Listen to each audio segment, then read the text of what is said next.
सुस्वागतम.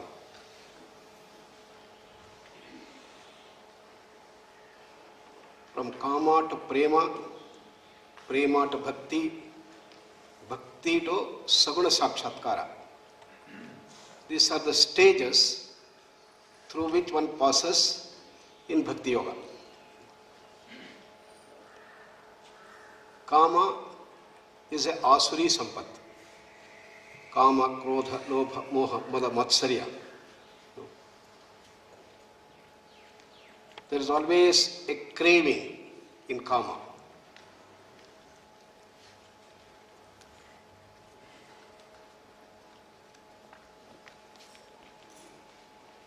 In prema, there is continuous aspiration to serve others, help others, and give more and more than what we receive. Jivane yavat adanam syat pradanam tatodhikam, as it is said. Whatever we receive from the society, we should contribute more to the society. That is the dimension that's talked about there.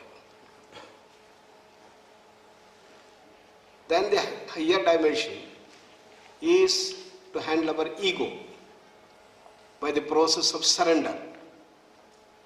Surrender is a process of expansion.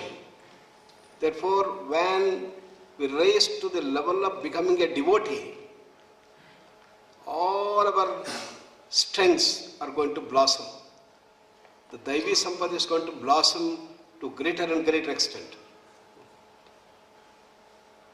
All these things are still in the linear mode. The growth goes continuously, more and more, more and more. From there, you enter into a different paradigm, that is the quantum mode. You jump from one level of our mind to the next layer of mind. There is a sudden explosion in the sakshatkara. As it is in samadhi, in Raja Yoga, in Bhakti Yoga, it is the sakshatkara. Then the laws with which we operate become different. They will be more generalized and subtler, deeper, which almost borders on supernatural powers. Great bhaktas who had the sakshatkara work with these higher laws, which transgress the normal physical laws. As I was mentioning, Mathura Babu, who was absolutely convinced about the modern physics, he said that these laws are infallible. When Ramakrishna asked him, who made these laws? Yes, that is the law of nature. Laws of nature done by whom? You may call it as done by nature. Okay. If the nature wants to change that law, can it not change? He said, no, can't be. Then he wanted to demonstrate. They were moving in the beautiful rose garden in which all the red roses were all beautifully there. He asked Mathura Babu to observe every flower in that rose plant. And the next morning, when he is asked to come, Mathura Babu sees a bewildering surprise. In that plant which is full of red roses, there were a few white roses. These are the supernatural powers with which the great bhaktas operate. Kanakadasa, a great bhakta, he comes to Udupi, and the orthodoxy did not allow him to enter into the temple. They completely blocked. No, you are a mlecha, we can't allow you. With a deep devotion, he goes to the back of the temple and prays, "Oh Lord Krishna, I came here to meet from such a long distance. Now you are not giving me darshan." And the miracle starts. A beautiful hole comes up at the back wall, and the Krishna statue which is here completely turns itself and gives darshan to Kanakadasa. That's today known as the Kanakara Kindi, a hole of Kanaka. Even if you go there today, you can see that. How do these things occur? So we go beyond the physical laws. The great bhaktas reach these higher levels in which all these powers are going to come. And they start using that for the good of the society, for rebuilding the society, to bring the Daivi Bhava in the society, to develop the Daivi Sampat in the society, to create ideal social orders. That is the dimension of the Sakshatkara.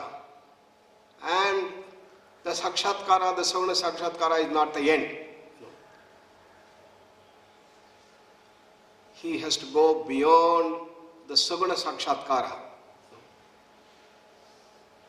Having realized that all paths of bhakti are true, Ramakrishna had the vision of Sri Rama, Sri Krishna, and the Christ, the Muhammad, understanding that all religions also are true in the path of bhakti, and he was convinced, and he was declared the greatest of the bhaktas of the times by the Bhairavi Brahmani, teaching him all the 64 Tantra Vidyas. And now a time had come when he has to go beyond. That the entry of the Totapuri, a great Advaita Sadhaka. As a Advaita Sadhaka, he did not believe in the Saguna worship. He thought seeing God is only a concoction of the mind. So he told Ramakrishna, you see, you worshipped Kali, Kali, Kali, Kali, Kali, your mind got completely engrossed in the Kali picture, and you got the Kali darshan. Whatever Kali you worship, the same shape and form comes. Similarly, when you worship Rama, you went on saturating yourself, your mind created the Rama, and the Krishna, and the Allah, and the Christ. So all that you have seen is nothing but concoction of the mind. It's the creation of the mind. So there is no reality about it. And you have to go beyond. What do the Upanishad says? Yan manasana manute, yanahrum manomatam, tadeva brahmatvam vidhi, nedam yadadam upasate. Anything that you imagine, anything that is created, the mind, is not real. It's not the reality, it's not the Brahman. That which makes the mind think is Brahman. Yanahur manomatam. Yat chakshusha na pashyati. Yena chakshugam shapashyati. Tadeva brahmatvam vidhi. Nedam ididam upasate. Anything that you see from the eyes is only a product of the eyes, product of the mind through the eyes. It cannot be Brahman. That which makes you see is Brahman. No. Chakshogam shipashyati. That is the Brahman. Yat shrotrena na shrunoti. Yena shrotramidagum shutam. Tadeva brahmatvam vidhi. Nedam vididam upasate. Kenopanishad. That which you hear cannot be Brahman. No? Now you say that you are hearing Kalima, you are transacting with him, with her. So it cannot be the reality, it cannot be the Brahman. No? Brahman is the only reality that exists. All others are only the Maya, or they do not have an existence of their own. Therefore, what you thought as God is not the real God. It is only a construct of your mind. With such powerful logic, backed with the Shastradhara, when Totapari brings, then Ramakrishna being a very sharp mind, a great research scientist I would call, he sees reason and logic in what Totapari is telling. Then he gets a doubt. So what all I have done for these years and decades, are they all only my imagination? He goes to Mother Kadi. Oh Mother, is it true that talking with you is my own imagination? What Totapari is telling with the Shastradhara appears to be right. Please tell me, please tell me, please tell me. Then with a beautiful smile, Kalima says, okay, please go ahead and learn from Totapari. Then you will understand the whole dimension. So getting the permission, Ramakrishna comes to Totapari and had the Ashtanga Namaskar. From today I am your disciple, please teach me the Advaita. And Totapari is a big shock. Because earlier when he went to a large number of bhaktas and told about this, they all were so fanatic, they thrashed him and threw him out. But here is the greatest bhakta of the times, who comes and becomes a great devotee. One side he was shocked, on the other side he was very, very happy. Then he said, okay, I am going to initiate you on this very auspicious day. And on that particular day in the morning, he made him sit there and says that I am initiating you. So you go on removing all thoughts from the mind. Chitta vritti nirodha has to happen. So if the Mother Kali comes, or Ramakrishna, Krishna comes, or anybody who comes in the form, everything you have to throw out. They are all concoctions of the mind. Therefore you go deeper and deeper and go into that silence. Ramakrishna accepts, sits there with a spine erect and removes all thoughts from the mind. Because of his purity, every thought goes away. Then only Mother Kali comes. Mother, please, I have taken permission from you. Now Totapari said that you also should be sent away. Please go away, please go away, please go away. Don't come and disturb me. Crying and praying. But Mother Kali comes again and again. And he is unable to come out of that. So he comes out and says, Totapari, Mother Kali is coming, I can't help, she is coming again and again. Totapari thinks, yes, you have been worshipping Mother Kali for all these decades and it cannot go just like in a few minutes. Probably it will take many more years to throw away your Kali. But with a stern resolve, he comes and says, Ramakrishna, sit here. Now you are my disciple, you are my devotee. And therefore you have to do as I say. When Kali comes, mercilessly take the discrimination sword and cut her off and throw her out to pieces. This is my order. No more of Kali, no more of Rama, Krishna, nothing whatsoever. Your mind should be made empty, absolutely. And he takes a small thing and presses here and a drop of blood comes and concentrate on this and completely empty all minds. Come on, sit. This time, when Ramakrishna sits there, when Mother Kali comes, please give me permission to cut you out. You have asked me to follow your teacher, Totapari, and he has told that I should cut you. Therefore, asanga shastrena, with that detachment, the power of the detachment and the discrimination, from that he cuts Kali and throws her out. And the mind becomes empty. And he is in that state of deep silence. 5 minutes, 10 minutes, half an hour, 1 hour, 2 hours, 3 hours.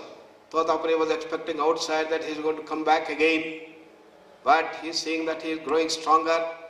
6 hours, 8 hours, 10 hours, the whole day. And a big shock for Totapari.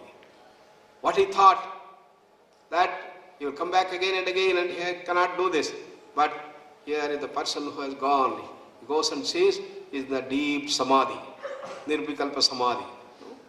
And second day, third day is passing. If it passes the third and the fourth day, then he may not come back to life.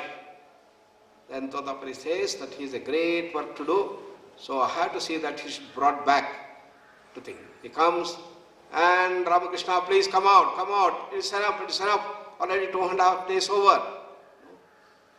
No response. He goes very near and shouts loudly with a Shankha-dhvani, and no response. He holds his shoulders and then shakes him. Come on, get up, and try to push him up. The whole body just staying, no movement, no this. Then he gets a doubt whether already Ramakrishna has left the life. No. He knew all the marmasthanas, and he goes and touches his Nabhi Pradesha and observes whether there is one subtle vibrations of the prana or whether it is the left. Because of his great expertise and the sensitivity that he had, he was able to recognize that there was a small spanda, the pranavashesha was there. Therefore, he triggers it off and amplifies that small pranavashesha which was there, and he slowly starts coming back. Ramakrishna's breathing starts slowly, and he is coming back. It took almost 3 days for him to regain the normal consciousness. Then Ramakrishna has realized, yes, if a bhakta continues further of the Saguna Sakshatkara, he reaches the Nirguna Sakshatkara. So, whether you are Khadi Bhakta going there, you can reach, or Ram Bhakta, Rama getting Sakshatkara and read that Nirvikalpa, and any path that you take ultimately will culminate in that Nirvikalpa, Nirakara Samadhi, Nirguna Sakshatkara. That says. That is the dimension that Sri Ramakrishna fathomed and said that everything culminates in the Advaita experience. That an experience without duality is Advaita. No duality is Advaita. Dvaita is duality. In the Saguna Sakshatkara there is a Dvaita, but you raise to the Advaita, and that is the culmination. So let us see that further tomorrow. Let us sit straight with the eyes closed. Let us contemplate on these thoughts. Relax all parts of the body from toes to head. Beautiful smile on the face.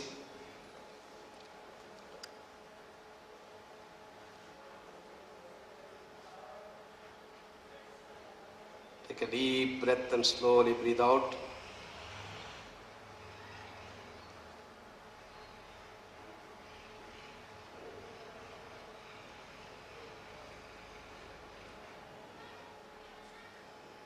Recognize the Ishta Devata within you, because of which you have your strength, your Daivi Sampat manifesting.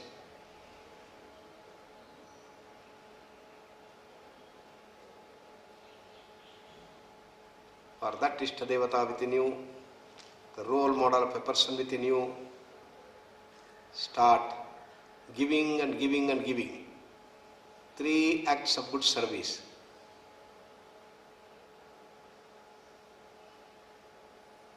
Let us elevate ourselves, become featured by Prema Bhava to everyone.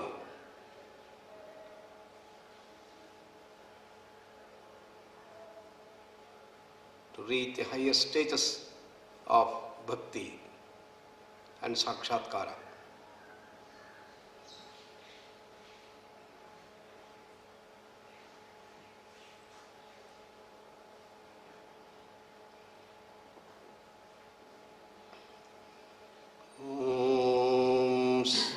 Sato ma sadgamaya tamaso ma